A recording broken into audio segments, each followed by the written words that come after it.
নাম কি? কেরামত আলী। বাবার নাম? আহমেদ আলী। বাড়ি কোথায়? নোয়াখালী। থাকেন কোথায়? মহাখালী। বাড়িতে কে কে আছে? বাসা খালি। সংসার চলছে কি? এই জোড়া তালি। ভাই বোন কজন? এক খালি। কবি নাকি?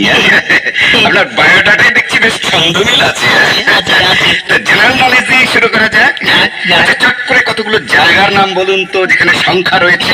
কুড়িগ্রামে 14 গ্রাম, পঞ্চগড় 1600, হালি শহর 2500, আরো কি বলবো স্যার? না না, থাক থাক থাক। আচ্ছা, এবার বলুন তো খুশি আর আনন্দের মধ্যে পার্থক্য কি? খুশি হচ্ছে স্যার স্ত্রীলিঙ্গ, আর আনন্দ হচ্ছে পুংলিঙ্গ স্যার। তার মানে? তার মানে স্যার, খুশি দেখবেন সবসময় মেয়েদের নাম হয়, আর আনন্দ সবসময় ছেলেদের নাম হয় স্যার। আচ্ছা আচ্ছা, জি, স্যার। তা আমি ভাত ছাড়া কিছু খাই না, এটার এক কথায় যদি ভাউতা হয়, হ্যাঁ। তাহলে আমি লুচি ছাড়া কিছু খাই না, এর এক কথায় প্রকাশ কি হবে? জি জি জি জি, বলবো স্যার, বলুন নির্ভয়ে বলবো স্যার। বলুন। আমি লুচি ছাড়া কিছু খাই না, আই মিন লুচ্চা। কারণ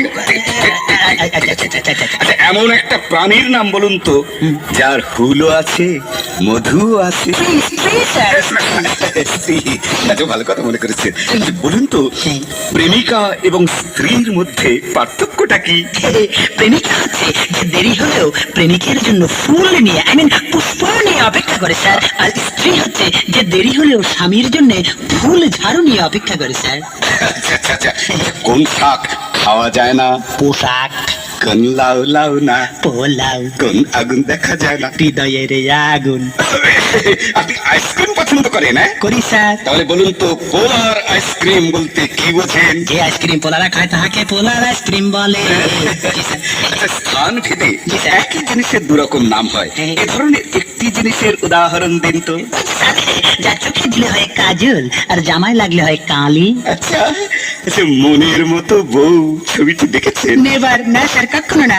কেন কেন? কারণ এই বিয়ের পরে বউ কখনো স্বামীর মনের মতো হয় না, বরং স্বামীকে বউয়ের মনের মতো হতে হয়। ঠিক বলেছেন, ঠিক বলেছেন। আচ্ছা, নেতা বলতে কি বোঝেন? হে নেতা। নেতা নেতা হচ্ছেন যাহারা দেব দেব বলেন, কিন্তু দেতা নেই তাহারাই নেতা।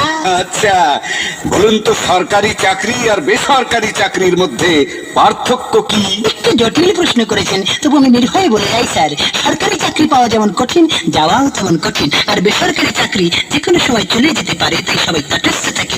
সরকারি অফিসের ফাইলপত্র ভেরি স্লো স্পিডে চলে এবং প্রায় ফাইল গায়েব হয়। বেসরকারি অফিসে সবের বালাই নেই, কাজ হয় স্পিডে।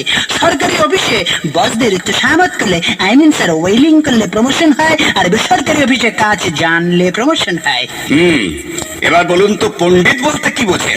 পণ্ডিত কোন জিনিস খণ্ড করিলে যেমন বলে খণ্ডিত, তেমনি যে কোনো জিনিস পণ্ড করে তাকে বলা হয় পণ্ডিত। গুড, আপনার জীবন হোক সাফল্য মণ্ডিত। পণ্ডিত।